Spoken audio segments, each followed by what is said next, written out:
pop stars. Welcome to the latest episode and season of the Wind Down Rewind, where we rewind the latest pop culture news. Thank you for joining us today. You're Teddy? I'm Eddie. That's because you got your new dog. I know. I was who wanted to come in and record with me, but he's a puppy and very hyper, so no. Oh, okay. Sorry, y'all. And I'm Tammy. Or actually, it was hashtag Teddy. That's our couple name. That's our partner name. That's cute. That's cute. As you can see, season 3 of the Rewind promises to be entertaining and full of the great things that you know and love and have come to love about the popcorn wind down, the rewind, and else. So welcome back. Did you enjoy the hiatus? Like, honest truth, I've still been stressed, but I've been more stressed with work. So it's kind of good to like shut my brain off and just really focus on us getting back into the podcast and continuing to grow and to progress. Yeah, it has been. I feel the same way. Like I needed a break. I enjoyed the hiatus just because I was stressed from everything else but this. Like this is really, it's a lot of work that goes into it all. And sometimes it suffers because of the day job, but this has actually become really fun and a release. And I'm glad that we took the time so we can refocus the energy back into this that it deserves, I think. So, yeah, but yeah, it's great. And I missed you and I missed the pop stars. And, you know, as they say, the news does not stop for anyone, and it didn't. So I think this episode's just kind of catch up on some of the big stories that happened while we were off, and then some of the more recent ones, and they kind of all run in together. So I guess we'll get started.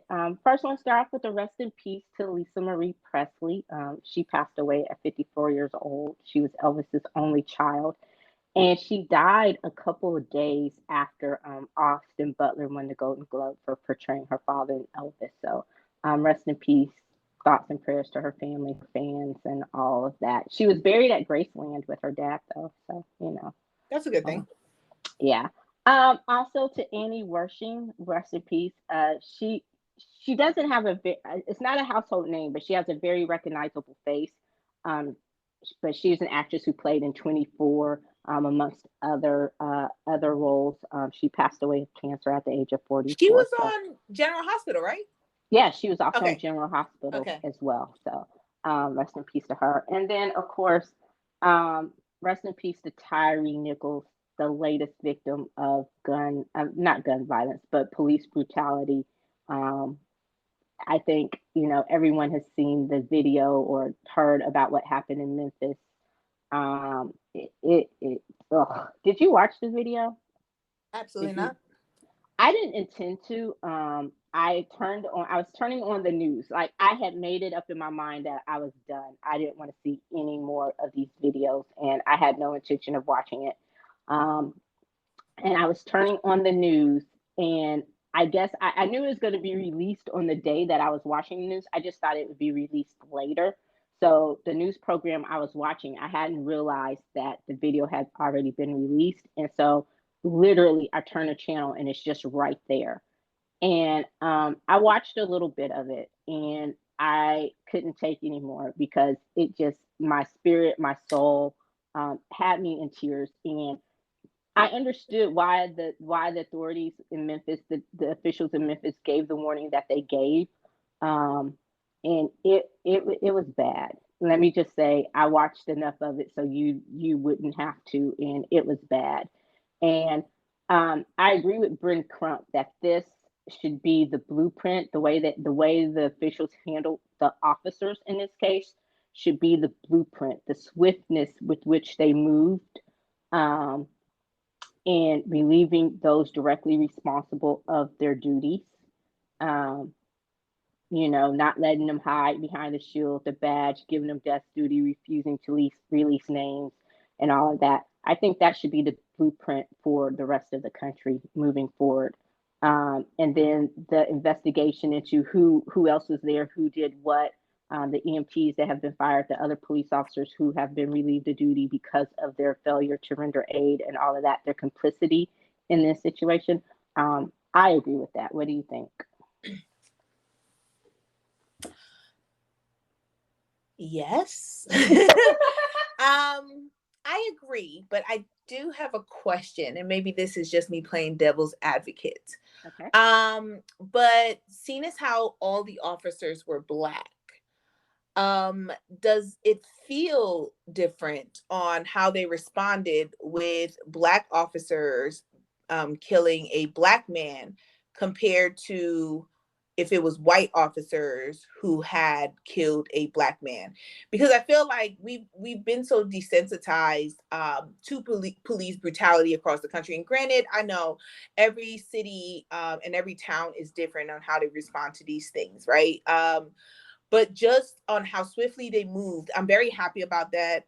Don't think like, I'm not. I definitely am.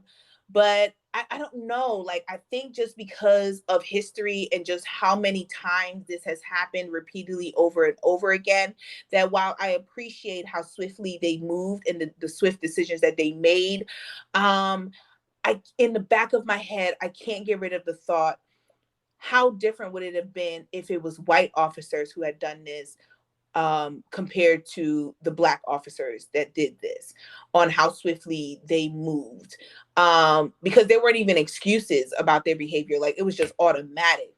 So it's just a thought in the back of my head that I just can't get rid of. And I think it's just because of past history when it comes to these cases of police brutality.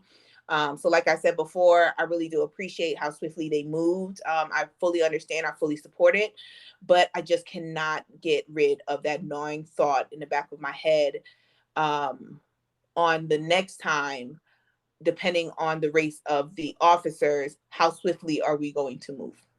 And I agree with you. I originally had that thought. I still have that thought, but as I did more research and watched a little bit more about the officials involved in the Memphis case, it all started to make sense. And I agree. And the full quote or context of his statement, which I wholeheartedly agree with, is it should be the blueprint regardless of the race of officers, what the officers are involved. So do I and initially, and I still initially I felt the same way, like, oh, they're moving so fast because the officers were Black, and it's not justifiable, it's not excusing it, because what they did was horrible, regardless of race. But the district attorney in Memphis, he was one that was recently elected.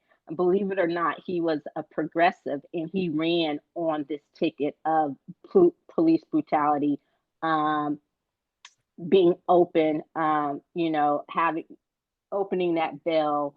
I can't think of the word right now, but so gosh, I just can't think of the word, but he ran on that. So, and also, I found out that the police chief, she's a Black woman, but she was the police chief in Atlanta, the one that was fired after. You remember the incident that happened at the Wendy's in Atlanta Yeah. after George Floyd? She was the police chief that was fired from that incident. So I'm thinking, okay, it makes a little bit more sense. Hopefully, she, at least on paper, she learned from the mistakes of that incident and vowed to handle it differently here. Plus the district, because looking at local Memphis news, the people say that the former district attorney, if he were in charge, this would never have happened. Like, they would still be dragging their feet. So I agree with you. I still have that question in the back of my mind. So I agree that it should be moving forward, regardless of the race of the officers involved. But I'm very skeptical that it will be, because again, the case that's pending in LA against the police officers who tased the teacher, the guy who, did you hear about that? Who tased him to death. As far as I know, they're still on duty. You're still getting that, death duty, haven't released their names. Of course, he was a drug addict all of a sudden, who was having a mental break. I'm like, oh, so he went from being a community activist, a well-loved teacher, to overnight being a drug addict who was having a mental breakdown in the middle of a street after a car accident. So, um, yeah. That sounds about white. I gotcha. So yeah, we will see what happens, but I really do agree that that should be the blueprint, but I'm skeptical if that's the case. But again, you know, thoughts and prayers most definitely with his family. So, moving on from that, still sticking in the world of politics, one of the funniest stories, and I thought it was kind of sad, but I know you've heard about George Santos, question mark, even if that's his real name. Like, who the fuck is that dude besides a con man? You know who I'm talking about? Yes. Like, how the hell did, first of all, let me just say this. Whoever the Democrat was that was running against him, your awful research team sucks. Completely. Sucks. Like, it seems like his backstory, his story was barely held together by a house of cards, some bubble gum. And still got elected. He still got elected. And I'm just like, who the hell is this dude? But every day something new comes out about him. But the best story, and it's not even a scandal, I just love the story, is that he was a drag queen named Katari Ibrache. Like, that's the best. And he was kind of cute as that queen, girl. Like, I'm gonna disagree with you on that, but go ahead. You didn't think he made a cute queen? Absolutely not. Absolutely not. I thought he made a cute queen. The makeup was, So I'm like, okay, so but here's the part that makes it funny, okay, or that makes that a scandal, because the rest of everything that he did. He is standing by everything else, but the drag queen, oh, he's the enemy like that. Like, no, I was never a drag queen. Like, what? That wasn't me. Are you crazy? And then they brought out the video. Yeah, he's like, I ought to sue. That was not me. But the part about him being mugged walking down Fifth Avenue in New York, of all places, in broad daylight, them stealing everything off of him, including his shoes, and people just stood around and watched. That's true. But him being a drag queen where you actually have video and pictures, somehow him going from working his last known actual job with the W-2 is him working at a call center, but all of a sudden he's a millionaire real estate developer who worked for Chase. Didn't he work for Goldman Sachs and Chase? And yeah. Oh yeah. And I love the story about him being the volleyball star at Baruch. Like, oh, I heard about that one too. Yeah. So I just like, how the fuck? Look, he threw everything but the kitchen sink out there. And just, the people believed it all, and so now they're suffering the consequences, because they're like, well, his constituents voted for him, which is true, but they voted for the person they thought he was. And now even his constituents is just like, this is not the person we voted for. Like, this is not the person we voted for. Like, nah, he got to go. He got to go. And I was wondering, I'm like, okay, well, I don't know. Of course, obviously, I'm not familiar with New York politics, but I was just wondering, couldn't they recall him? Shouldn't they? Because it goes to the House now. Oh, it has to go to. Oh, and so the House is who has to basically reprimand him and everything, and they're not going to. I mean, they can, but it's kind of like they're saying like, well, y'all have more power to do it right then and there. And if the Republicans were to actually like strip him completely, then that would give New York more of a possibility of doing a recall election. But they don't have as much power as the House Republicans to get, some change going on with that. Yeah. And well, they said basically everybody and their mother, even I can't even call him the duly elected Speaker of the House, because if it takes you 15 votes and then having your henchman threaten Matt Gaetz on the floor in front of the C-SPAN cameras to get you elected to the House speakership, yeah. But when you elect a bunch of clowns, you can't be mad when the circus comes to town. And this Congress is a fucking clown show, especially from the GOP end. Like, it is ridiculous. it's funny. Only it's sad, it's pathetic, it's embarrassing, but it's funny only because you have no choice but to laugh. Like the rest of the world is laughing at us, and if we can't laugh at ourselves, then what good are we? But it's really fucking humiliating. And yeah, but so did you hear about the Chinese spy balloon? They shot it down apparently. Finally. No, I did not hear about that. Oh yeah, there was a Chinese spy balloon that was flying over Montana. There was one over Canada, and then there's one in Latin America. And the Chinese say claim that it's just some sort of first it was a weather first it was some type of civilian research project that just got way off track and ended up over the central western part of the United States. I don't know what they were saying about the Canadian and the Latin American ones. And then I think now that we shot it down, they're mad because it was just a weather balloon or something like that.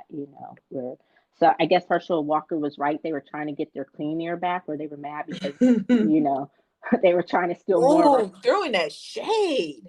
That's how they were stealing all of our good air.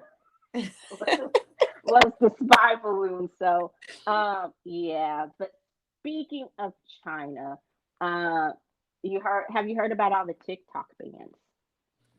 The what? The TikTok bans that are sweeping the country. I'm what TikTok fans? Bans, BANS. Oh, bans. Yeah. Oh, okay. I heard something about it. Well, because TikTok is an actual Chinese-owned company, ran out of China, and the government, the Chinese government doesn't have much respect for privacy laws, and they use it as a way to spy on their citizens. Well, TikTok has become one of the most popular social media apps, if not the most popular social media app in the world at this point, and a lot of governments have had concerns because of the Chinese government's aforementioned lack of privacy and respect for people's privacy, and they don't want them using it as a tool to spy. So, a lot of the governments, not just here in the United States, our state governments, but actual governments have removed it from their devices that they've issued their employees, and they won't allow them to download it. Well, so Texas recently, since we live here in Texas, Abbott has demanded that all government agencies or state agencies remove it from their devices. Okay, but then he also publicly funded institutions. So of course that means colleges.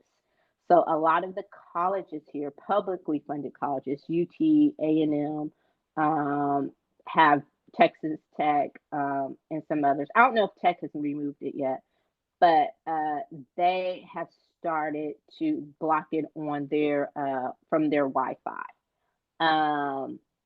And so, yeah, I guess the owner or the CEO of TikTok is coming to testify before Congress next week to try to reassure them that his app is safe, and that they can, I guess, outside of China, that they will follow the safeguards that countries have put in place, and they won't allow the Chinese government to use it as a way to spy on individuals. Although there hasn't been any proof so far. Notice I preface that with so far, that the Chinese government has been using it to spy on citizens outside of China. They just send spy balloons for that. But yeah, so I think that's interesting. So I don't know. We might see the end of TikTok coming soon. What do you think? Think that's a possibility? I hate agreeing with Republicans on anything. I truly do. I hate what I'm about to say, but I have to say it. I'm in agreement with Abbott. I think, or with whoever. I don't think that TikTok is safe. Just thinking about the fact of how the algorithm works on TikTok. Now, granted, the algorithm works no matter which social media site, but I think it works even more to really dumb down our society. And to make us real prone to instant satisfaction so it went from like 10-second videos. Now, you're doing like a quick 10-minute video and then you're done kind of thing. And you don't want to spend any longer to learn something or anything like that. But I think just how it works and the videos that is shown to this generation now that's really, really addicted to TikTok, the stupidity that is shown to them. And I think that's on purpose. Maybe it's a conspiracy, I don't know, but I feel that how the algorithm works when it comes to America, it's to dumb down our society. And I think partly it is working on dumbing down our society on the ones who are truly addicted to TikTok. That's why I don't roll with TikTok. But so yeah, so I am in agreement. I don't trust China. I'm being honest. Just the history of our relationship and the fact of they no longer have a democracy and it's basically a dictatorship. Or would he be like an emperor now? Well, it's they call it somehow, in the name, the full name is the Democratic Republic of China, which is a joke. We know that they don't have those. Well, they're a communist society, but he's even changed the rules up so much where he's now basically can elect himself to be the ruler of China forever until his death. Like slowly, and that's the first step in becoming like North Korea. Where you're passing it down to your family members, to your descendants, rather than having a duly elected leader.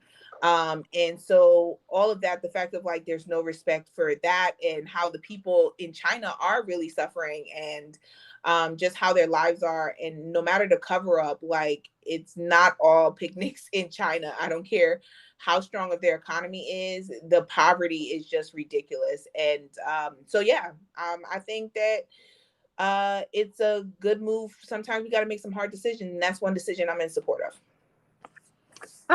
Yeah, I agree. I really do. I don't have a problem with removing it from government devices. And I don't necessarily have a problem with removing it. I think when you get to the universities, it gets a little tricky for me. I understand what I understand their need to do it, but from certain aspects, you can block your Wi-Fi. I'm not an IT, but I know that they can keep it from the servers. I don't know how it works and all that kind of stuff. So the university level is where it gets a little bit trickier to me with their private, like on personal phones too, because and I think that's where I draw the line is when they get to the article. As you're reading through the article, he's talking about, oh, okay, now we're going to have guidelines for how employees use it on their personal devices. Well, okay, if you don't want them filming a TikTok at work, I get that. While they're on work hours, I understand that. But now you're starting to legislate what they can do on their personal devices. So when it gets to that part, if you're going to get to that, then yeah, you probably should just outlaw the app altogether and remove it from the app stores. And if they start doing that, then that then that's pretty much the end of TikTok. So a lot is riding on what the CEO has to say and if he can convince Congress. And and here's the thing: do you trust this Congress, especially even as narrow as their majority is? Do you trust them to do the right thing? Like, I don't trust this Congress to do the right thing. I don't trust them to hear the right thing. I don't trust them to act in the best interest, because if this dude comes over and me getting into my conspiracy theory now, if he comes over and starts greasing some palms, it's over, because these shady mofos, they're gonna take the money and just don't matter which side they're from. Like, yeah, I'd agree with you on that. I think that I don't think that TikTok will be banned. I think that ultimately he will convince Congress, and I say that with quotations. And the way that you convince Congress is by throwing money at them, no matter if you're a Democrat or Republican. Throw it at their campaign, throw it, just it's lobbying. And so I don't think that TikTok will be banned. I think it will continue to function within US society. And it is going to be because he's going to come over here and he's going to grease palms. Yeah. I'm very skeptical, you know. I don't care what the app is. When they ask to track shit, no. Yeah, I I automatically always say no. check no. Um, we do have a TikTok here at the Popcorn Wine Down, but it's used pretty much the same way as our Instagram and stuff. Note to self: expand our socials. But we will start posting more now that the hiatus is over. But yeah, I've always been kind of skeptical of TikTok because from the beginning, from its inception. I've heard the rumors, and I'm with you. I was like, okay, yeah, I don't trust China either. So we'll see what happens with that. We'll put that into the stay tuned or keep it popping section, and update you on that story. Okay, the next one, our last one for politics, and then we get into the really good stuff. Um, what the fuck is going on with our inbred cousin Florida dude? Oh, I got none for that one. Like, I'm so done with Florida. Like, I like need Florida to fall into the Atlantic. and as much as I love Disney World, like I felt like I was cheating on civilization when I was there. Um, but I was in my bubble of Universal and Disney, you know. But still, it was just like, ugh. And I tell people, and I keep saying it, and I know pop stars, y'all are probably sick of hearing me say this. Pay attention to what the fuck is going on in Florida. Because if the Mango Mussolini is not the Republican candidate in 2024, it's going to be Dickhead DeSantis. Okay. And he is using Florida as his personal testing ground for how he will run this country, especially if he gets a complicit Congress. So if he gets the same Congress, meaning if he gets a Republican controlled Congress, not just House, but a Republican Senate and a Republican Congress like Trump had in 2016, oh, it's over. It is fucking over. Okay. So the book ban we know about, they have literally started taking books out of libraries in schools because they teach about diversity and inclusion. We're going to get back to that. But did you hear about what happened with the AP course in the College Board? Yes. Those motherfuckers at the College Board fucking caved. And I'm like, how are you letting one state dictate education when Florida is not the only state that offers fucking AP courses? So here's the thing. If I were the head of the College Board, Florida would have got my middle finger and I just wouldn't have offered the course in the state of Florida. You don't want it anyway because it goes against your anti woke bill, doesn't it? Or your anti woke legislation. So fuck you, and I will just take my course everywhere else. But they fucking caved. Okay, so that's one thing. Now, he has announced that he's going to stop funding public universities to keep them from offering diversion and inclusion programs. And then he's not going to allow them to offer the programs, even if the funding comes from somewhere else. So if I were a private donor and alumni from University of Florida and I want to earmark a grant for them or money for them to offer this diversion and inclusion program or diversion and inclusion course or some kind of course like that, then he still would not allow them to take the money and offer it.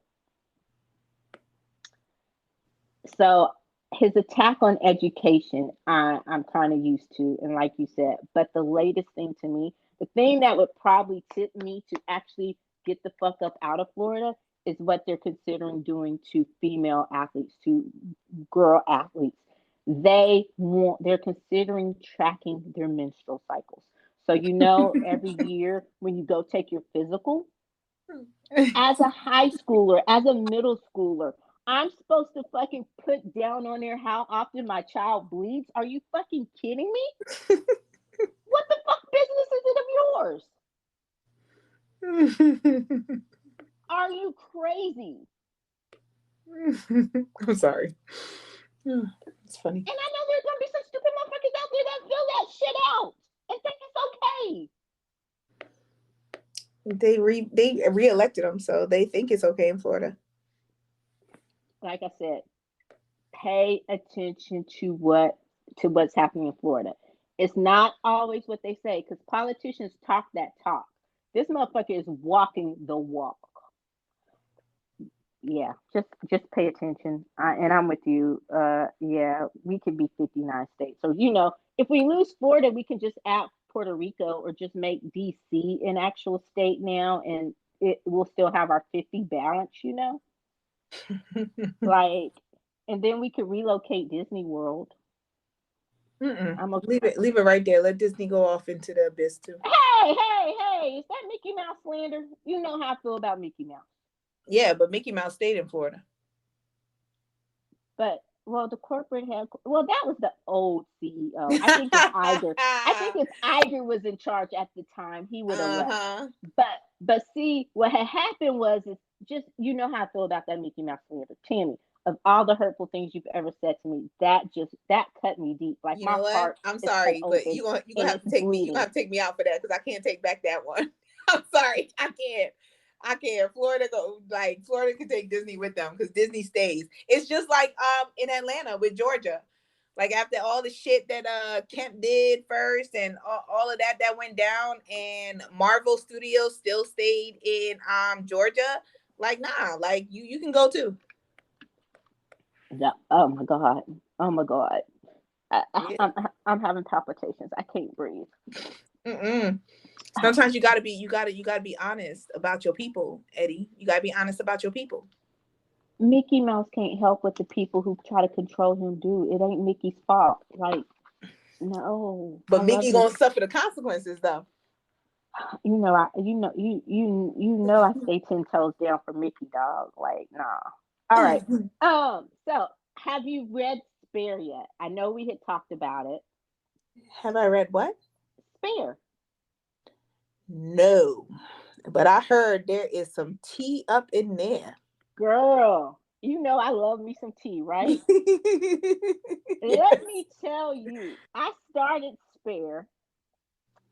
And I was just like, okay, let me start it. I didn't think I would finish it. I finished that book in a day. All right. Damn. Girl. That deep, huh? Girl. and then when he said, oh, well, I had to cut it down significantly because of the length. So there's at least another 2-3 books. But yeah, it's good. It's really, really What's good. your favorite part? I don't know. The Megan stuff we knew about. I think I liked knowing the more personal side of their relationship before, like how they met, when they met, the courtship part, before the shit hit the fan, It was worse than what we even saw in the video. I mean, in the Netflix series, because that was more or less about the media. This was about his family.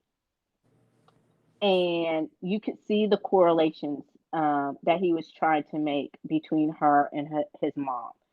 And in one part, he told her when they came back from the Australia trip, their first big international trip that was really successful. Yeah. He basically told her, he's like, oh, you're too good at this. They are going to eat you alive. Like they're not going to like the fact that you just came out here and became this rock star. And that was the rule, that you don't outshine the family. And by the time she came into the family, the queen was pretty much just queening in name only, it seems like. You could tell how much he loved her, his grandmother, and he thought of her more as his grandmother, who happened to be the queen, rather than the queen who happened to be his grandmother. It seemed like she was really disengaged, and it also, on one hand, but it also seems like he took great pains to protect her because of how much he loved her.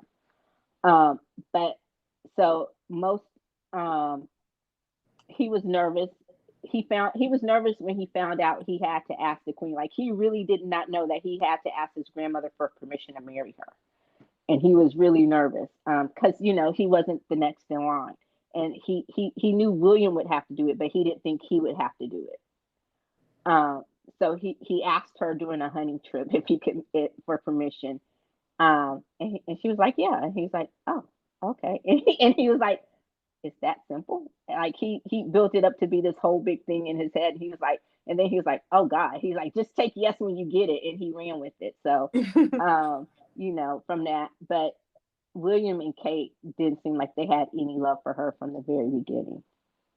Like, so those parts, but actually, like I said, their courtship part was really interesting.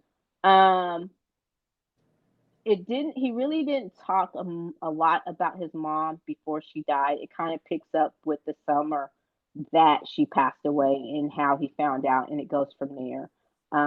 I think maybe it's still a little too painful to reminisce to the time before. And I think that would have gotten into a lot of what life was like with her when her and Charles were still married, and how painful and traumatic that was in on its face because of how dysfunctional that marriage was. But I highly recommend it. They say the audiobook is really good too. He narrates the audiobook. So if you do Audible, but I get into Spirit, like I could just go in a whole review for it. But I could get into I say it's a really good book. And it talks a lot about his life. It's broken up into sections, from the time his mom dies to his to he turns 18, to his time in the military. From then, it's a whole section about his life in the military, and then the time that he meets Megan. And you can tell he owns the Vegas thing. He owns what he did in Vegas. You get context. You get context behind all of that.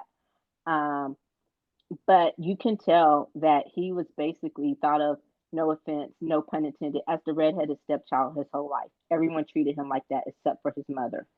And his grandmother, in the sense that, when she was his grandmother, and not when it came to him being her grandson, but not the duty as in where he felt in the family, if that makes any sense. You can tell that he's really close to Diana's family. In a lot of ways, he was closer to that family than his own, I think. So he's still close to them, because that was one of the things, because Yeah. they don't I know it's focused on, because it's in my to be read. I was trying to finish the book that I was currently reading. I'm doing an audiobook because I'm loving his accent. But that was one of the questions that somebody had in the book group that I'm in, was where was his mother's family? Like, were they anytime involved with her kids? Because you never hear about the Spencers. You always hear about the royal family and how that life was, because that is where they grew up. But it's like, did the Spencers just throw them to the side and just never like engage with them? Or did they have some type of relationship with the Spencers after their mother died?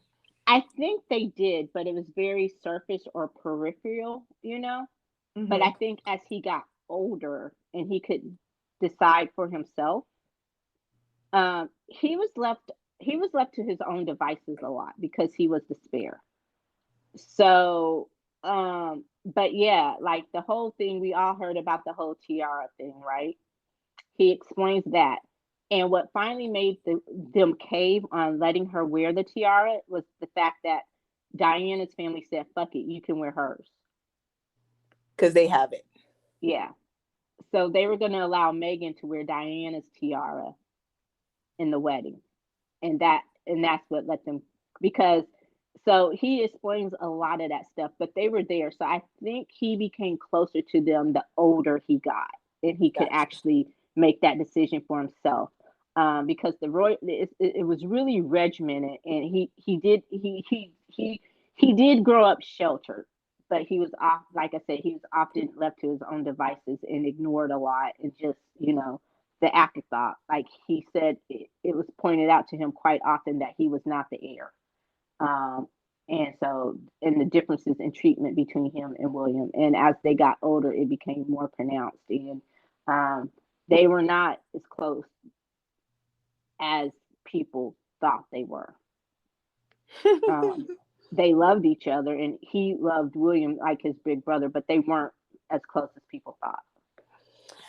I think, well, so I think that just in general, from just kind of having your eyes open to what's behind the curtain, um, that you could tell, like, he loves his family. He does. But I feel that you love your family because that's what you're supposed to do because they're your family. But do you like your family? And I think that is ultimately the difference on the question. On, do you love your family? Yes, I do. Next question, do you like your family? Then there's the pause, think about it, and see if you can honestly answer that question. Because I think that if it was honestly answered, just based off what you see, what you hear, that the liking part is not there. You love your family, but you don't like your family. And so that's what's the interesting thing about wanting to read his book, is seeing, that he was like kind of thrown to the side, and William was, the face of it all and everything. And I think it really great on William, and especially on Charles, because Camila will never be as popular as Diana was. You will never be as popular as Diana was. And the fact that you basically, I feel, had to beg your mother in order to make her queen consort as a divorced woman. When previously, wasn't it Queen Elizabeth's father, because the brother had to give up the crown in order to be with the woman he loved? Mm-hmm. So he had to give up the crown to be with the woman he loved, but you're allowing your son to marry a divorced woman, when previously you had such control over every person in your family, and who they married and everything like that, and you would shut it down real quick if you didn't approve it. But old age, granted. Yeah, and um that's no. Go ahead. no, I was just gonna say, so I'm definitely interested. I am gonna read it. I just got into the opportunity to read it. But it's good because I've seen the reviews, and majority of the reviews is like, yo, he got some tea. Like, he's spilling the tea. Like, he pouring the tea out. And I'll be like, okay, I gotta hear this tea. Because you heard it from Megan's side, and people still vilify her and make her out to be the devil incarnate. And even when you watch the Netflix series, and you see he speaks up more, and you really get to see that, granted, I never thought she was the devil incarnate, but you get to start to hear his side of it. And now he put out a book, and it's kind of like, okay, now you really get to hear his side of it. But I still think he held back a little bit. He did. He did. You can tell. There are parts where you could tell he held back. And I think it was because he didn't want to go full scorched earth, because it's his story. He's honest, but he doesn't spend time vilifying his father and William. It's not about, oh, how they're horrible people. It's just, this is my life. This is what happened at this. This is their reaction to this, you know? So it's honest, but it's respectful. It's honest, but he's not trying to use the truth as a weapon to hurt them or paint them as bad people. Does that make sense? Mm-hmm. And so it's like, if that's how you come across looking, then hey, isn't that more on you?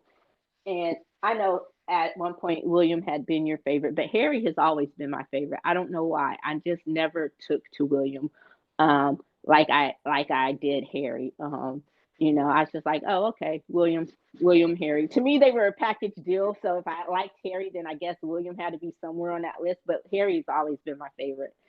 And so it was just really, it was really, really good. I was surprised at how much I liked it. Um, but I brought all of that up, and it's funny that you mentioned the coronation and Queen Elizabeth's father, because Charles's coronation is coming up, and they are in a pickle. The royal courtiers, however you say it, are in a pickle about what to do. They're married. They're William and Meghan. They're Harry and Meghan problem. Do you invite the Sussexes to the coronation? And when asked publicly, Harry's just always said, I don't, you will see. He's never publicly said, no, they're not coming. They wouldn't come if they were invited. So he's leaving that ball in their court. So, word on the streets is that Charles, his people went to the prime minister and tried to get him to enact the Churchill exception. And that is when Queen Elizabeth's father died. he told King Edward, or the guy who had abdicated the throne to marry the divorced New York socialite. Mhm. He basically, Churchill stepped in and told him he was not to come to England for the coronation and that he would not be invited. And so, word on the streets is that Charles people tried to get the prime minister to do the same thing, and he's like, "Nah, your family, your problem. Just tell us how many people are going to be there, so we know what kind of security to Wait, provide." But we not doing that. see, and that's what I mean on, let's be honest, because I feel, while I truly do love the honesty that Harry is putting out there, you're still bullshitting us in a way, because your family's still playing you. And love them or not, I'm like, put it all up on the table. I'm at the point where I'm just like, yo, like, y'all some selfish motherfuckers. Like, Right. hold on. Like, you selfish, you are egotistical. And I don't understand people who are willing to vilify a person who is coming out and telling you how it really is to be a part of the royal family when you are not next in line for the throne. Like, because if Harry has felt this way, can you imagine how Andrew's kids have felt, or I don't know who the other people are. But Charles' And family, kids. yeah, like how the nieces and nephews have felt, on the fact of saying they have to have felt that way in a type of way, as well as Andrew, before he became a pedophile. And what's the daughter name? And And well, Anne, and I, Princess Anne. So you gotta know, they must have felt some type of way, but they curbed it because I think at that time the queen had such a stronghold on, the image of the family. And I agree with Harry. I think implementing the media into the royal family and their PR scheme is what ultimately changed the perspective of the royal family and how they were. But Harry can't be the only one who has felt that way this whole entire time. Like, there has to be more of them. So it's just, I don't know, like, it just makes me look even worse at William. It makes me completely detest Kate, because, like, you just let this man, he embarrasses you in your circle. Like, he been sleeping with your friends for years, and you just going along with it because you want to be the queen. I understand. I fully understand. But just have some respect for yourself. Just have some respect. Have some respect. As well as Charles, and the fact of saying you pit your sons against each other. And now it's like, what? Because William's next in line for the throne and Harry's always been more like his mother, that there's no love lost anymore. Like, you really let your son out there in the wilderness by himself. Like, just let him flow by himself. That lets me know, even after Diana died, you never raised him, and you were never a father to him. I don't care what Harry says. There's no way you could have been a father to that man, and still, like, have the thought where you don't want your son at your coronation when you become king. Like, there's no way. well, they say that Charles actually does want him there. He doesn't like the rift, but it's more William and it's more the courtiers. Like, you realize, you remember that scene in Young Royals where we realize, hey, the queen actually answers to all of her people instead of her people answering to her. Yes. That you get that sense of reality. Like, he went, like, when Nottingham College was falling apart or something happened, and Harry actually, like, they did a lot to keep him away from the queen, even before even before she got really sick, even before they left the royal family. Like, when it came to certain things, he still had to go, like, official royal requests. He still had to go through the channels. He couldn't just call her. So the times that he did get her, like, there was this one thing, I forgot what happened, but they were all there talking. And so he tells them, he has her there, and he tells her in front of everybody. And she asks them, she goes, "Is that true?" And they all just kind of like, "No, no, we did this," or it was misplaced or something like that. And so it was like there was a lot that I think, especially as she got older, they intentionally kept from her. At least that's the thing that you get. Andrew was always her favorite, so I think that animosity between Charles and Andrew was because Andrew was her favorite and she babied him. Um, but this other one interesting part, then we can move on from Spear, is that do you know Charles actually had the nerve to tell Harry that there was not going to be enough money to support Meghan? What do you mean not enough money? I'm confused. What do you mean? He said he couldn't afford her. When Harry was telling them that he wanted to marry her, Charles Mhm. literally put his mouth together to say, "We can't afford her. I can't afford to take care of her." Motherfucker, you was in charge of the Duchy of Cornwall and you couldn't afford her? Yeah. So they were living in Nottingham Cottage, which was falling apart. Do you know that a lot of the clothes that she wore were her own clothes? Um, I didn't know that. they were a lot of her She own clothes styled, yeah, she styled herself mainly. because he couldn't afford her. And when she moved in, a lot of the furniture that they had, she bought. They had to buy. She bought a lot of stuff. Basically, she was the one who was supporting her and Harry from her money that she had made as an actress. Uh, bought they She bought a lot of their furniture and stuff like that. Well, So that was really obviously, interesting. because you got to remember when they realized that they needed help and they needed security and everything, it was none of his people that stepped up. Nobody in his family stepped up. Nobody stepped up on his side. Oh no, because when they had security until they were in Canada. That's what Then I'm one day, saying. And yeah, then all of a then sudden one it was day, taken away, and it was on her to basically figure out her connections to get it there because his connections wouldn't step up. yeah, so it was crazy. But yeah, read Anyway. Spear, and we'll have to talk about. We might have to do just a full show on the review of Spear. We can do that. Okay, moving on. Super Bowl. I know you don't care, but I'm I do not. excited. wait, Rihanna wait, is. wait. I care. I'm taking the black quarterback. Oh, so you taking the full black quarterback, not the half black quarterback? Yeah, that I know that's real bad. My people told me that that was real bad to say, and It they were is. like, "Miss, you can't say that." And I You said, can't. "Okay, my bad. I take it back. I'm not going for the So, black quarterback. I'm just gonna cheer for the team that I absolutely hate with the whole entire passion, and that's the Eagles." oh, okay. So you're choosing the Eagles over the Chiefs. We got that. But Yes. it is a historic Super Bowl for many reasons. We just mentioned it's the first time in NFL history that two black starting quarterbacks will be facing each other. So I'm happy for that. They're also both from Texas. Jalen Hurts from Channelview, which is close to us in the Houston area, and then Patrick Mahomes. I forgot what part where he's from, but and it's also the first time two brothers will be facing off in against each other in the Super Bowl.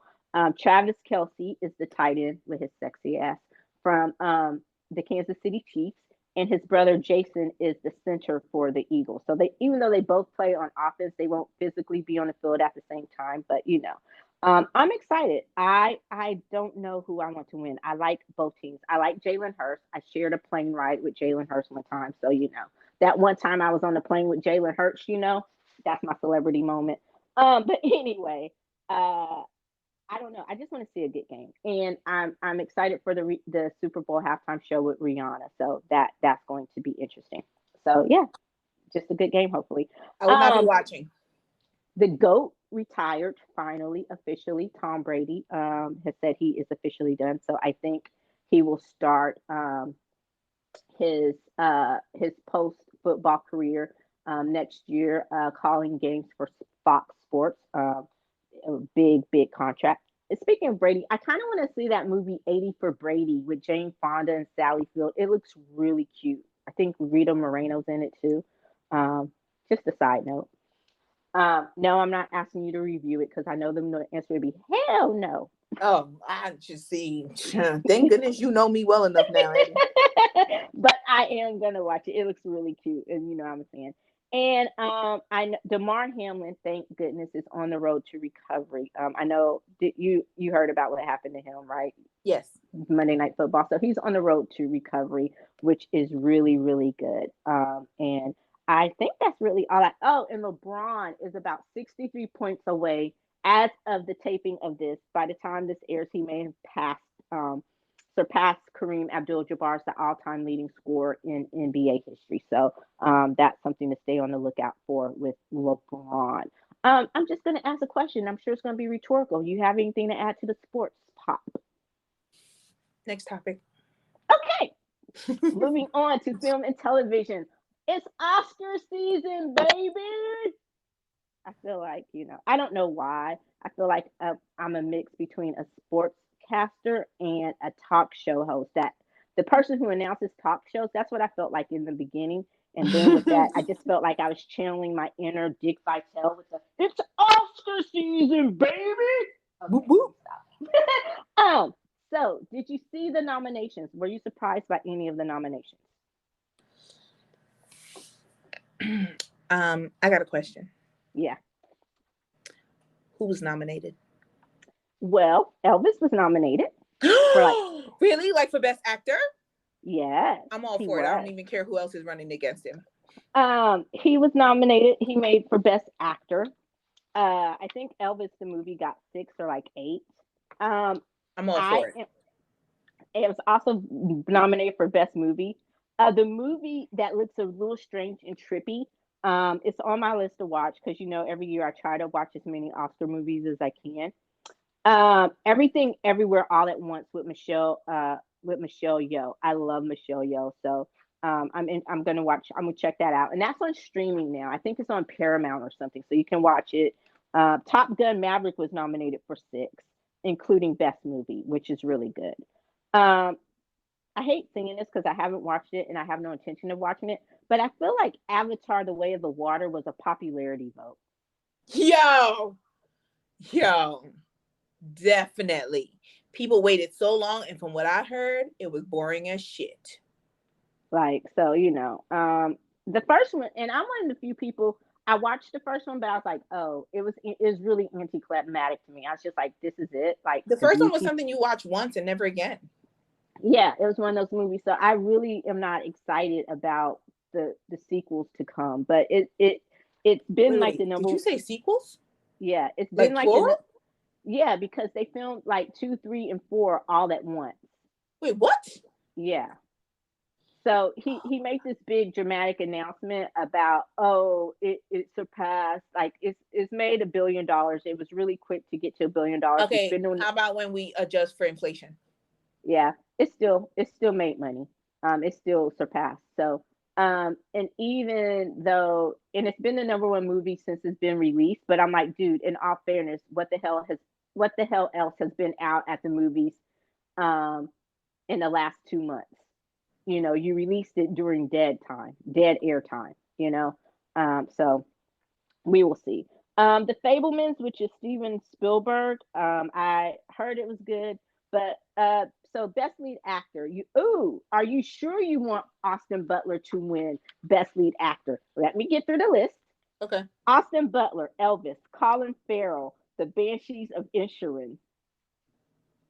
I love Brendan Colin Fraser. Farrell, but I'm still going for Austin. Go ahead. Okay, Brendan Fraser, The Well, Paul Mescal, Aftersun, and Bill Nighy, Living.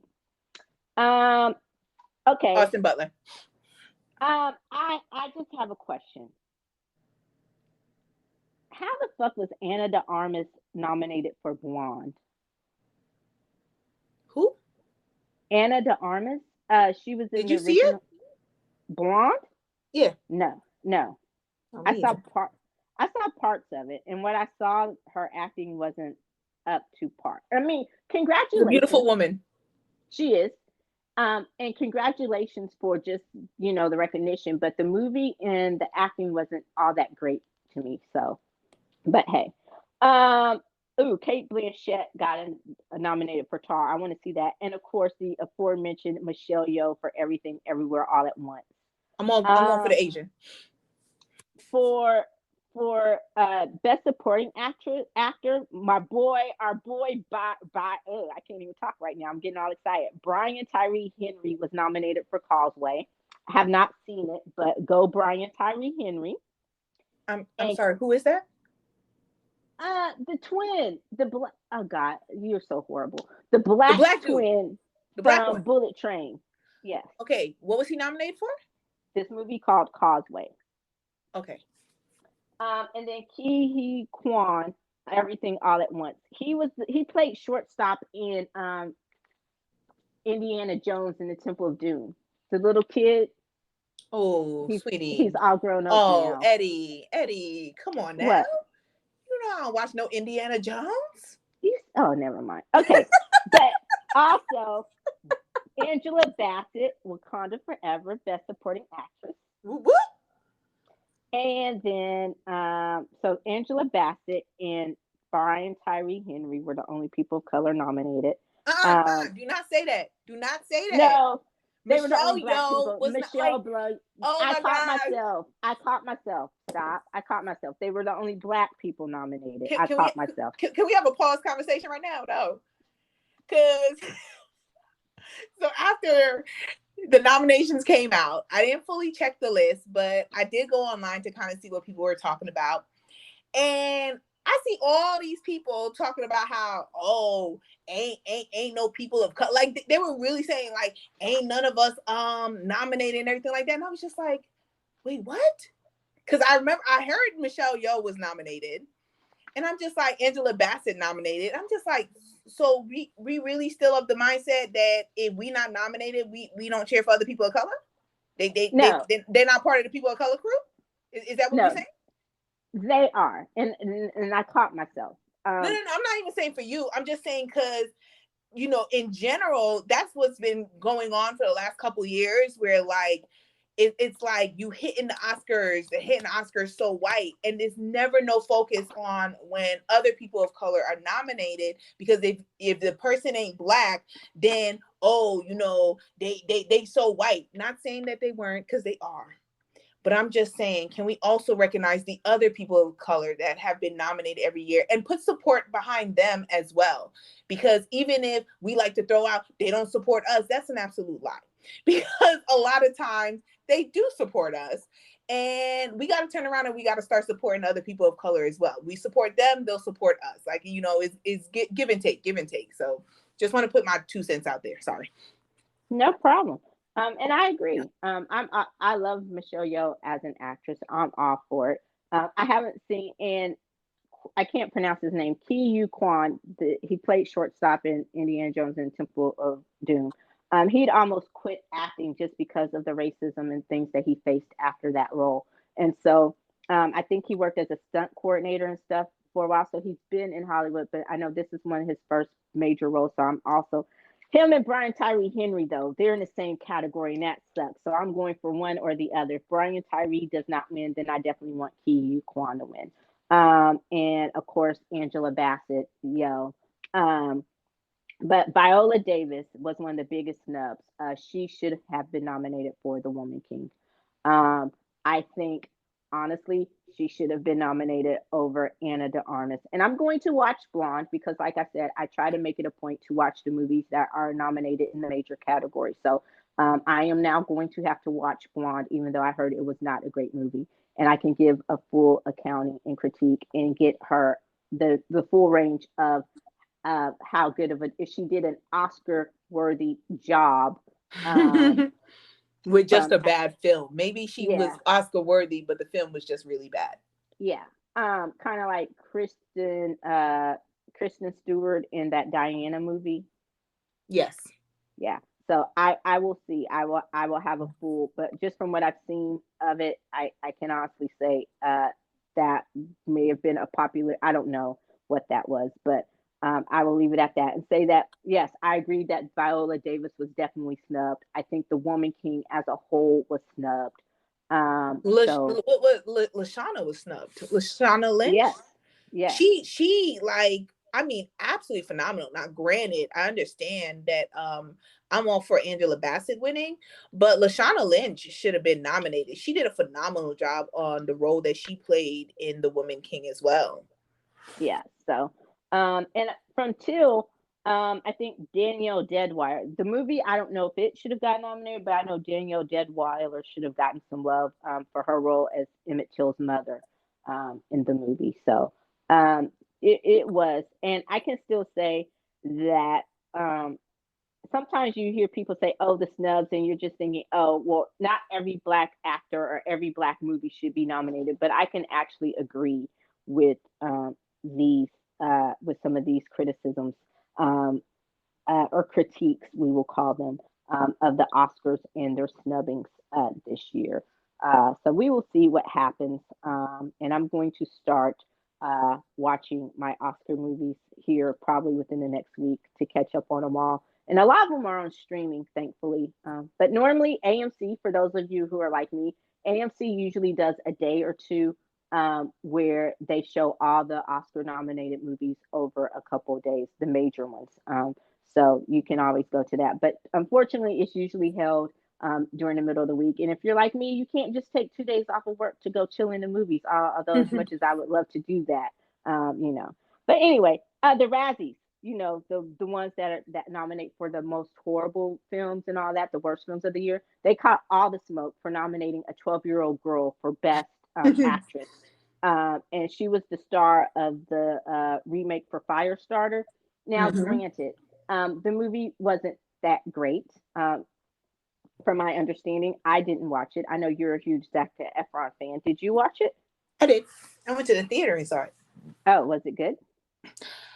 Not as bad as people said it was, but I never saw the original Firestarter. I just know that was like the film for Drew Barrymore's career.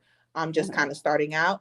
But it wasn't the worst. Now, granted, it wasn't the greatest movie I've seen. It wasn't even the greatest movie I've seen with Zac Efron. But it wasn't like put me to sleep. Like never once did I get like, oh my God, I'm so bored, I want to go to sleep kind of thing. So it wasn't as bad as, you know. But does it deserve a Razzie? Probably. Okay. The movie itself deserves a Razzie, but my problem is how the hell are you going to nominate a 12-year-old girl? She was 11 when she made the movie. And you are telling an 11-year-old that they suck so bad that they deserve a Razzie. And that's where I have a problem. And that even though they rescinded it because they caught all the smoke, it's too late. You put that out there. Yeah. And like, she's a kid. Like, to me, it's like, what happened to decorum? What happened to thinking before you do shit? Like, no matter, like, there's just some things that should be off limits. She is 11. Like, well, now she's 12, but I was like, okay, they deserved all that. I have no love, no sympathy. There's no excuse for that. I was just like, nah. I agree. The Recruit has been renewed for a second season. Netflix. I'm excited. I'm excited too. Maybe did you know Young Royals has been approved for a third and final season? All right, cool. Okay. Yes. So we'll get to see what happens with Simone and Willem.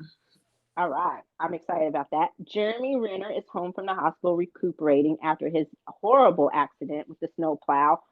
He was actually trying to save his nephew and got ran over by a snowplow. From what I've seen of him and just read about the accident, this lucky homeboy didn't lose any limbs, like for real. So may he have, I know it's going to be a long recovery, but may he have a good recovery. May it be a good one for him. Over 30 bones. GMA has officially cut ties with Amy Robach and TJ Holmes after they got caught having a consensual affair. I don't know. I have mixed feelings about that. The only thing I can. Why did they get fired? Because they caught boning. I know that's so they fired them just because they were having an affair. Yeah, pretty much. Oh, okay. I guess what is it? The moral clause or something? That's all I can think of. Okay. Like they either violated some fraternization policies in their contract or a morality clause in their contract because it was a consensual affair between two consenting adults. They pretty much left their situations or their marriages for each other. So yeah, just so that's all I can really think of is the reason for that firing. So, and I hate it when people play the moral police in that situation. I'm not condoning the fact that they had an affair, but that's between them and their spouses and their family to work out. It's not for me to judge any of that. You know what I'm saying?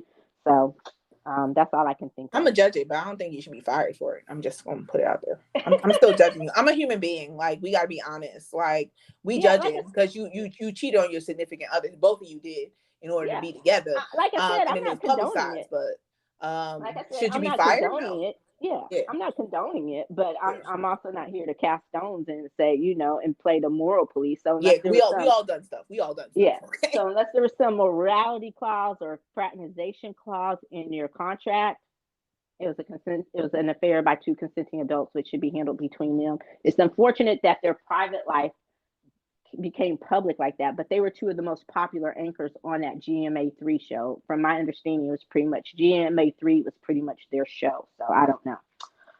Okay. Tomb Raider is getting a series on Amazon from Phoebe Waller-Bridge. Are you going to watch the Tomb Raider series? Were you a fan of the movies? The Angelina Jolie one. Okay. But the question is, was I more a fan of the movie or Angelina Jolie? Angelina Jolie. I don't know. I like Tomb Raider. The last one I can't think of her name right now. But Alicia Vikander. Yeah, Alicia Vikander. I thought she made a great Laura Croft. I just wasn't crazy about the script. If that makes sense. I'm not a fan of her acting. I don't think her acting is that great. To me, it's not. But then I haven't really seen, because I think she was nominated for an Oscar for the role that she played with Eddie Redmayne. But yeah, but I actually I enjoyed watching the Tomb Raider remake with her. But you know what they say, just because we enjoy Eddie doesn't mean it's going to be popular with other people. Other people just don't know how to judge real art. They don't. So, yeah. But this was from Phoebe Waller-Bridge, so I'm interested. I love stuff like that, so I will give it a shot. Yeah. Okay. And something we talked about off air, obviously, but I just had to bring it up. My boy, my man, Aldous Hodge is the next Alex Cross, and that series is coming to Amazon, and I cannot wait. I'm so glad we get a full Alex Cross series instead of them trying to make movies, especially when Tyler Perry played the role of Alex Cross. There was a significant drop off. No offense to my man Tyler, you're a good dude, but you were not Alex Cross, and the difference I will say between you and Morgan Freeman playing the role, my man, but.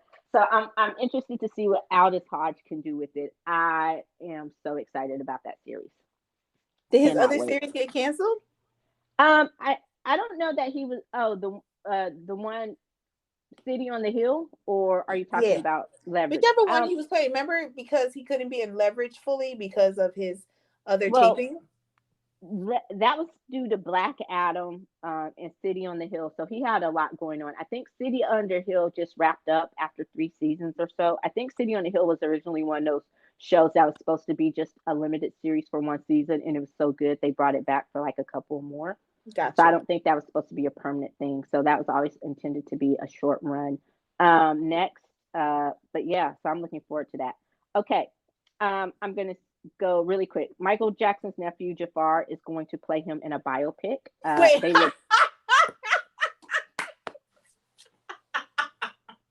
Why is you laughing?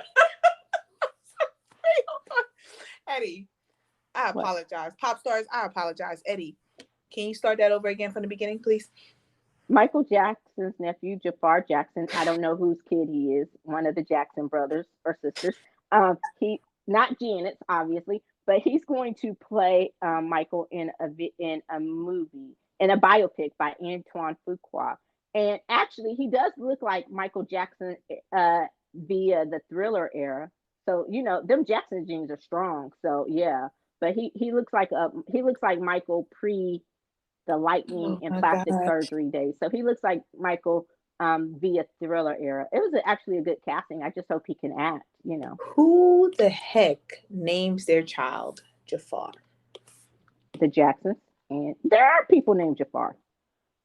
Most of them are Middle Eastern, but yeah. Thank you. That's what I was about to say. Yeah, I'm okay with that because it's a Middle Eastern name, for that culture.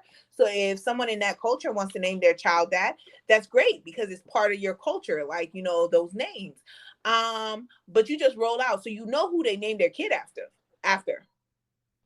Everybody knows after Aladdin. No. I'm gonna put it out there and say it 100% was. You named your kid after the villain in Aladdin. The villain in Aladdin. Oh, see, I never like. I'm not big on Disney movies and stuff, so I could. It was the villain in Aladdin. Okay, so that's great. That's you named your You kid don't after. wait. You didn't know who Jafar was? No, sorry, not sorry. I don't watch a lot of Disney movies. And to say you said I can't slander Mickey, but you don't even watch Mickey's movies. I watch Mickey's movies. I don't watch. No, I've That's never been Mickey just family. big You're in. not supporting Mickey family. Okay, I'm not because I just don't watch a lot of cartoon movies. So, but yeah. All right. And then Sylvester Stallone and his family, I guess he's trying to put the rest of his family on. Maybe part of the reason the divorce got caught off is because they're going to have their own reality show. So maybe it's like, yeah, I don't know. So maybe Next. the Stones are going to be the new Kardashians. All right. So what I wanted to say this for, I know we're going over, but this is the first episode, so it's okay. Um, DC finally announced their first phase, the new phase. Did you see it? No. I have no faith, so I've avoided the story. You did not look and see what is going No, because I on? have no faith. I have no faith. Like you're not really. I'm surprised. I thought you would have been. No faith. No faith. No faith. They've already destroyed any faith that I had that they can make DC what it should be. So I believe it when they started. When is it starting? It's starting this year. It's like James Gunn. With who?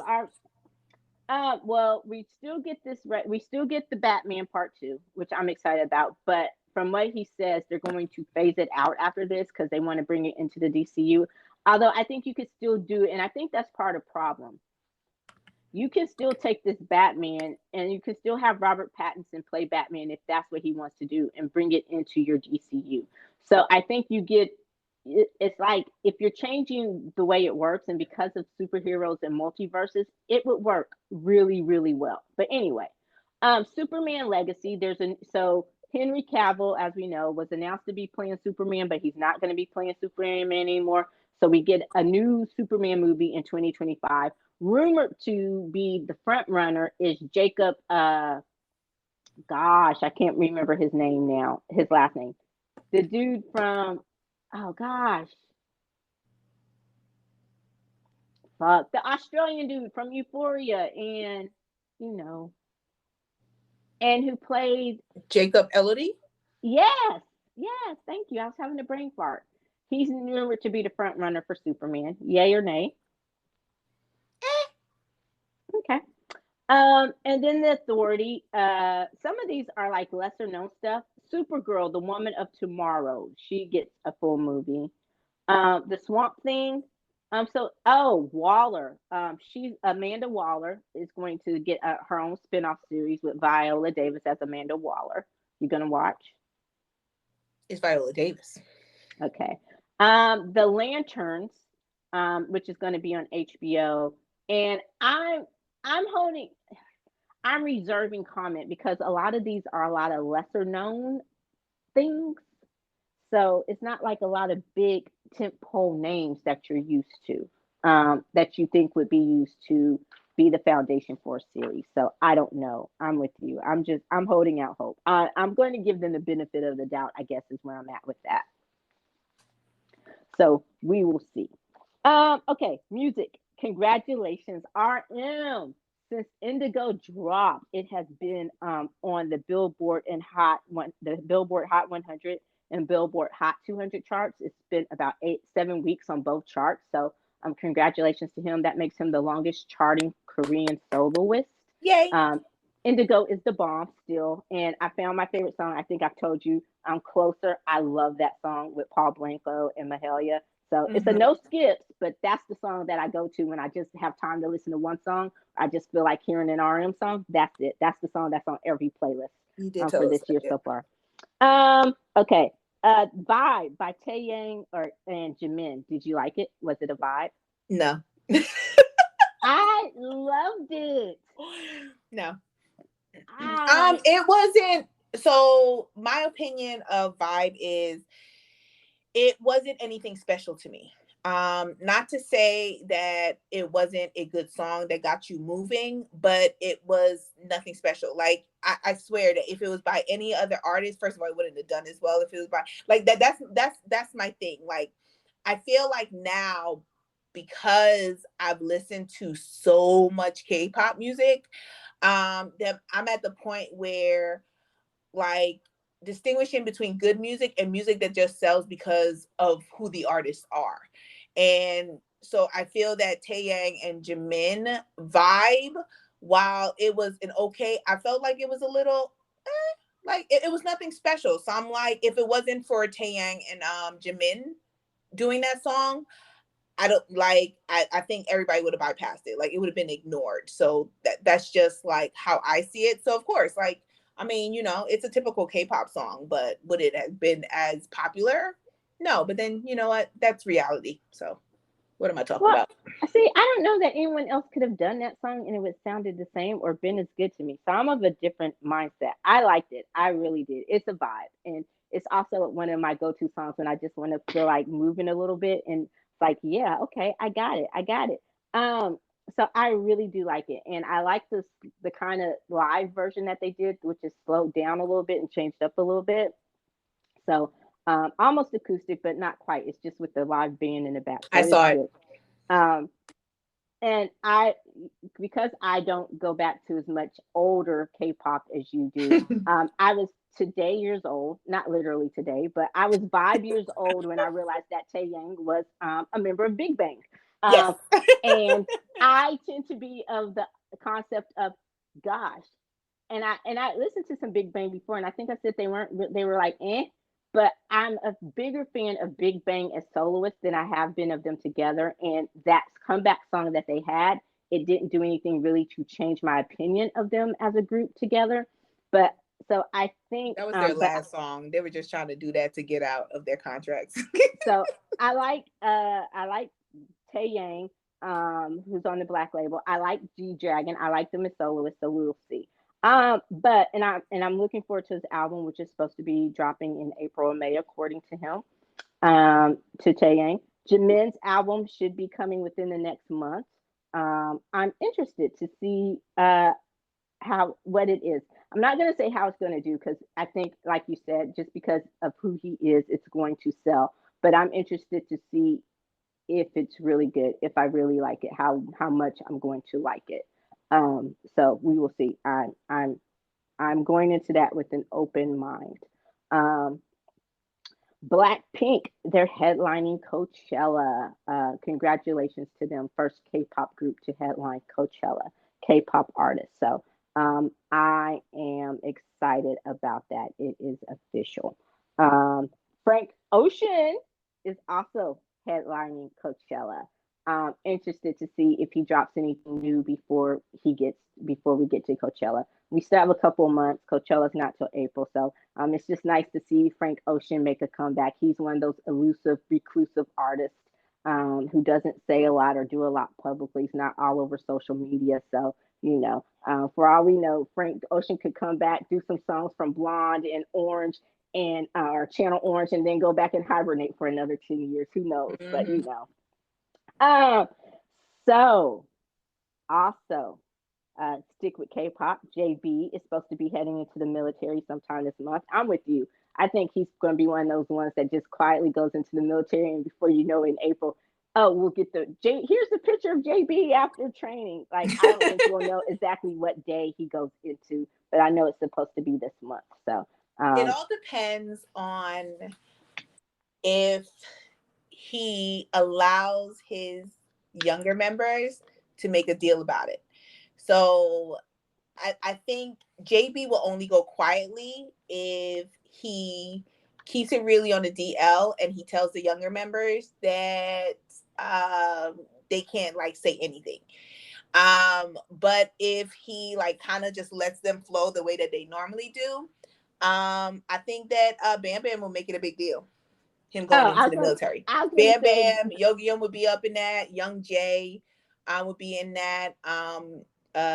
Jin Young, because they're still really close, will be up in that as well. So I think I do think, I think it all depends on if he lets, I'll call them his younger brothers, if he lets his younger brothers know, or if he kind of keeps it to himself, goes in and then releases the message. Yeah, and great minds, because I was gonna say Bam Bam gonna be the one to spill it. Yeah, and that's what I'm saying. Like, if Bam Bam spills it, he gets permission from JB to do it, if he does. Okay. So quick thoughts on have you listened to Monster X's Reason? I did. You like it?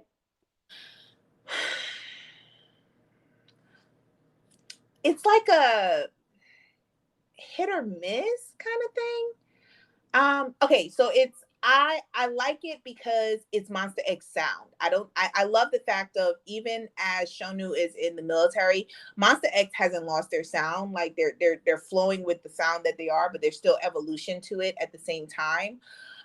So I do love that. Has it been on repeat? I'm gonna honestly say no, but I have chosen like a couple songs that I really, really like that I put onto my playlist, but it's not on repeat. It's just it's not it's not on repeat. But I mean, I did like it. I'll say I did.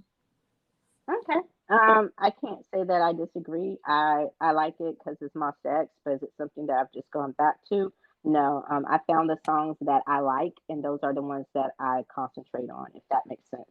Yes. And Monster X can be like that for me sometimes. Like, Mhm. 2021 was the year where they just put out bangers nonstop. Like, every album they Over and released over in again. 2021 has made the playlist. I still go back and listen to them. They were phenomenal. And then but up until that point, there were some hit or misses for me. Like, I find a few songs that I like from the album, and then that would be it. And I'd take them and put them in a playlist, so I wouldn't have to go back to the whole album. But that was that. Okay, what about have you had a chance to listen to TXT, the Come Names on now, After you know I Temptation? listen to my TXT.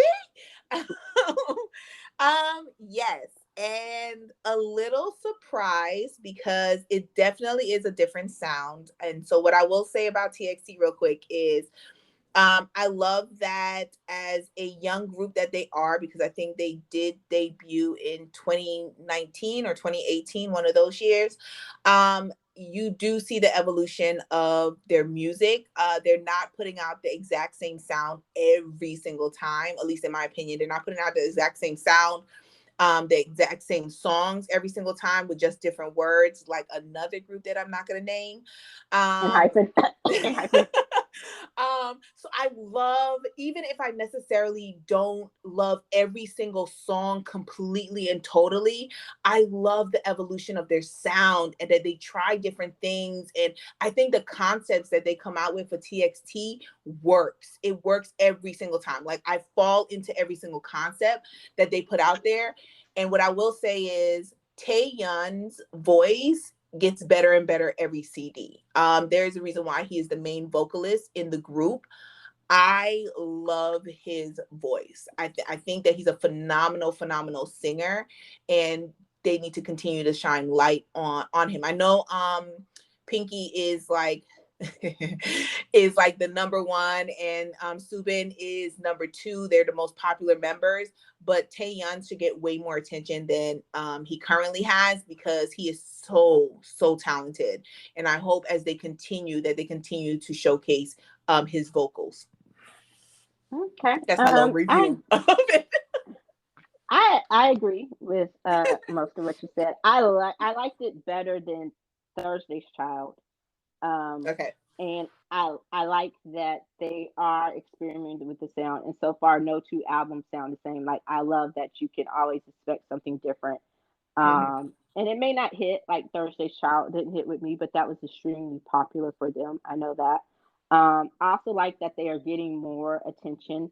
They're stepping outside of BTS's shadow, and now people are calling them TST and no longer referring to them as baby BTS. That shit drove me crazy. Been a couple years, but yeah. Yeah. but I do, so I do like it. Like I said, there's some hits on there, and there's some misses, but there are more hits on this one for me than misses. So it is one that has been in the rotation since it came out, and I think it's going to be one of those. It didn't just wow me immediately, but I think it's going to be one of those. The more I listen to, the more I appreciate. But yeah. Okay, last one. Jin Young, Chapter Zero with. Did you? Yes, I did. Okay. And I loved it. I have been into, like, I really have been waiting for his because I love his voice as well. I didn't And know you if he was didn't gonna. think he was going to release a full album. You thought it Yeah, was just going and to be that, that I was just song. about to say that I didn't think that he would release a full album. I thought it would be like one, two songs, maybe maybe three songs total. So I'm very, very happy that he did release more than that. Like, he released what I would consider to be a full album, at least in music times nowadays, a full album, and I really, really enjoyed it. Once again, it's showcasing his voice. He has his falsetto just, whew, just gets me every single time. I love his falsetto. And I think how he can change his vocals depending on the song was really good. Love the dance video that he did as well. Because he still got some skills. He can still dance. He's pretty good. He's pretty good. You can see why he was one of the ones chosen when they did the competition for oh my gosh, what was it called? No, not YG. JYP Entertainment, when they first auditioned him and JB. So yeah, so I was really excited, and yeah, I really enjoyed it. It's gonna be like on my playlist where, when I really need to just chill out and everything like that, stay calm. That's definitely the playlist that most of the songs are gonna be on. But I enjoy that. I sometimes you just need to be able to just listen to the music and enjoy it rather than having to move with the music. And I think Jin Young definitely did that with the album he came out with. Yeah, I agree. It was a chill. I was pleasantly surprised at how much I enjoyed it. Most of his work had been the soundtrack work as a soloist, and you know how I feel about most K-pop soundtracks or K-drama soundtracks. Um, Lifetime songs to add to Lifetime movies. Um, but some of them have that 70s light rock feel, like the Carpenters to me, and I'm like, oh my gosh, put me to sleep. But I did enjoy it, and it is something more on the mellow, chill side, which I think fits him. He's more that medium tempo to slow ballad guy. And I love that. And he does have a beautiful voice. So we're pretty much in agreement. That's just a quick review of some of the releases from I some have of one our to favorites that add. come out. What do you have that? Have I listened to it? So there is this group, and I've been a fan of theirs since last year when I first began to notice them, and they just recently had a comeback. And the group is called XG, and they are a group of Japanese members. And so they're trying to like get into the K-pop scene while doing J-pop as well. But they're did they come back, and it's called Shooting Star, and I think it's absolutely phenomenal. I think that if they were from a bigger company, they're from a very, very small company, but if they were from a big company like JYP or High, Big Hit, whatever, like, I think they would be getting way, way more popular, because listening to them, I was just like, yo, if New Jeans had put out this song, it already have won some awards at the music shows. But because it is from a small, they're a new group and they're from a small company, they're not getting as much play. So I just want to put it out there because I love their comeback single, Shooting Star. I think they did a phenomenal job on the performance. And I think they have a future. They're doing really, really well right now on just their own from the company that they're from, which I don't remember. It's like a whole bunch of letters in the company's name. And then 17 is their subunit. BSS is coming out with their album on Monday, I think it is. They're coming out with an album for one of their units, which is basically it's Hoshi, Suwon, and DK. And they're coming out with their album. I think they've done one a couple years ago, and now they're coming out with their second mini album. And I'm really, really excited about that as well, because DK is one of my favorite vocalists in K-pop. So definitely want to hear what they put out. And Hoshi can dance his ass off. So definitely want to see what they put out themselves. All right. I saw XG. I think they came up on my YouTube or something. I didn't. I was like, okay, I think I put them in the watch later category, but I'll definitely make it a point to check them out now. And I'll be on the lookout for the subunit album from 17. What's it called again? BPS? BSS, I believe it B, is. BSS. Okay, cool. Um, Now for the palate cleanser. I know you've been waiting for this. I am starting a GoFundMe. Or if anyone out there is in need of a kidney, please let me know because Her Highness, the Queen Bee herself, is about to go on tour. Okay, and I need to go, and it's gonna cost me some body parts or something, you know. So hey, if you need a kidney, mine is available for the cost of some Beyonce tickets. I might have to, Kidney, a upcharge you part a of your little. liver, Thank you. I upcharge you a little bit because it the seems bone rather. marrow. Thank you. It seems rather cheap selling my kidney for Beyonce tickets, but so I need it. But also I need a new fit.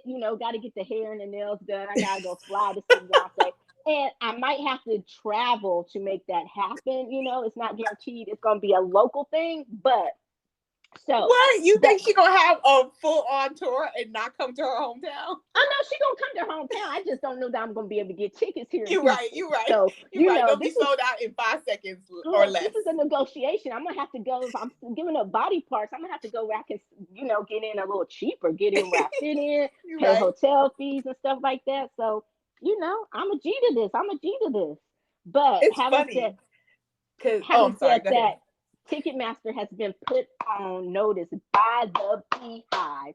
Yes, you hear me clapping in the background. They said, look, don't pull that Taylor Swift bullshit because the Beehive will swarm your ass. So I just hope Ticketmaster is more prepared to handle the sale of Beyonce tickets and the influx of Beehivers um, better than they were for the Swifties because the Swifties and their response, as bad as it was, let me just put this. It was a little vanilla compared to what's going to happen if you fuck over this Beehive Ticketmaster. Let me just say that. Y'all are deaf. You thought the Swifties bought smoke? Oh, the Beehive gonna bring the whole damn fire. Y'all fuck that up.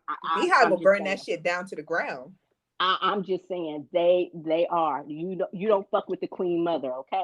So I'm just saying. And again, if you need bone marrow, a liver, part of my liver, kidney, hit me up, hit me up, sign to the DMs on Insta or whatever. The cost of some Beyonce tickets and a little spending change, and we can negotiate this thing. That's my palate cleanser. That's all I got. You got anything? What was you gonna say? No, no, no. Like that wasn't your palate cleanser. That was you begging for some funds for your organs. That was my palate cleanser. Beyonce is going on Oh, tour. She's you right. talking You about right. You world right. tour. You Oh, and right. and word on the streets is that TG Jakes and his people are behind the shade room. I'm just saying that has not been confirmed as of yet. That His Highness the Reverend Honorable Dr. TD Jakes, woman Ooh. thou art loosed, is behind one of the biggest, shadiest gossip sites on the interwebs. We should include him in the next rewind on shit that his mouth lately. We can do that. We will make that happen. But Beyonce, kidney, liver, bone marrow. I got it all. Got it all. We heard you. We heard you. We got you. We got you. Pop stars, I'm please help Eddie out. Please help her out. Yeah, yeah. So just keep me in your thoughts and prayers. The tickets go on sale on Tuesday. We'll put this in the keep it popping and let you know how my ticket acquisition works out. Are you All right. all On that note, y'all. That does it for this episode of Rewind. Thank you for tuning in to season 3.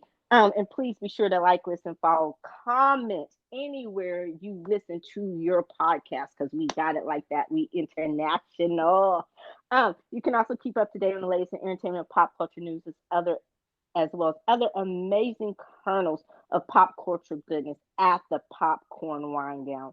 That's it. That's the plug. Pop, pop, Thank pop, you. pop. I got Still not the sound effect, but beggars can't be choosers. I appreciate Tuesday. that. Thank you as always. And until next time, I'm Eddie. And I'm Tammy. Bye. Peace.